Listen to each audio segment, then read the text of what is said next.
दोस्तों, क्या दुनिया एक बड़े एनर्जी क्राइसिस की कगार पर खड़ी है? मिडिल ईस्ट में जारी संघर्ष अब एक ऐसे मोड़ पर आ गया है जहां से वापसी का रास्ता मुश्किल लग रहा है। हाल ही में एक बड़ी खबर सामने आई है कि ब्रिटेन ने अमेरिका को अपने सैन्य ठिकानों यानी कि जो मिलिट्री बेस है उसके इस्तेमाल की इजाजत दे दी है। लेकिन ये इजाजत क्यों दी गई और इसका स्ट्रेट ऑफ हॉर्मुज से क्या लेना देना है, आज के इस वीडियो में हम लोग इसे समझेंगे कि कैसे डिएगो गार्सिया और आरएएफ फेयरफोर्ड जैसे बेस अब ईरान के खिलाफ अमेरिकी मिशन का हिस्सा बनने जा रहे हैं। नमस्कार, मेरा नाम है लक्ष्मी। देखिए, सबसे पहले समझते हैं कि स्ट्रेट ऑफ हॉर्मुज इतना जरूरी क्यों है। देखिए, ये दुनिया का सबसे महत्वपूर्ण ऑयल चेक पॉइंट है। दुनिया का लगभग 20% से 30% समुद्री तेल इसी सकरे रास्ते से होकर गुजरता है। 28 फरवरी 2026 से शुरू हुए इस ताजा संघर्ष के बाद ईरान ने इस रास्ते को लगभग बंद कर दिया है। दर्जनों कॉमर्शियल जहाजों पर हमले हुए हैं और समुद्री माइंस बिछाई गई हैं। नतीजा क्या हुआ?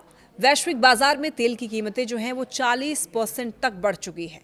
अमेरिका और इजराइल के ऑपरेशन एपिक फ्यूरी के जवाब में ईरान ने इस लाइफलाइन को ब्लॉक करने की धमकी दे दी, जिससे कि पूरी दुनिया की अर्थव्यवस्था खतरे में। शुरुआत में ब्रिटेन के प्रधानमंत्री कीर स्टारमर इस युद्ध में सीधे शामिल होने से कतरा रहे थे। उन्होंने अमेरिका के अनुरोध को यह कहकर टाल दिया था कि वो किसी बड़े क्षेत्रीय युद्ध का हिस्सा नहीं बनना चाहते हैं।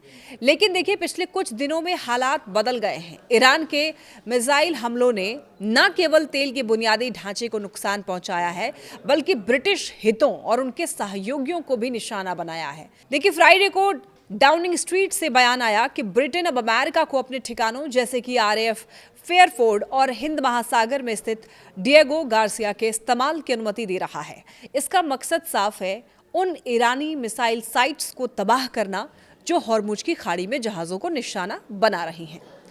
ब्रिटेन इसे सामूहिक आत्मरक्षा यानी कि कलेक्टिव सेल्फ डिफेंस का नाम दे रहा है। अब देखिए, जाहिर है ईरान इस कदम को चुपचाप नहीं देख रहा है। ईरान के विदेश मंत्री अब्बास अरागची ने यह साफ चेतावनी दी है कि ब्रिटेन का यह फैसला आक्रामकता में भागीदारी माना जाएगा। उन्होंने ये कहा कि इससे ब्रिटिश नागरिकों की जान खतरे में पड़ सकती है। दूसरी तरफ अमेरिका में राष्ट्रपति ट्रंप ने ब्रिटेन के इस फैसले का स्वागत तो किया है, लेकिन अपने खास अंदाज में यह भी कह दिया कि उन्हें और तेजी से काम करना चाहिए था।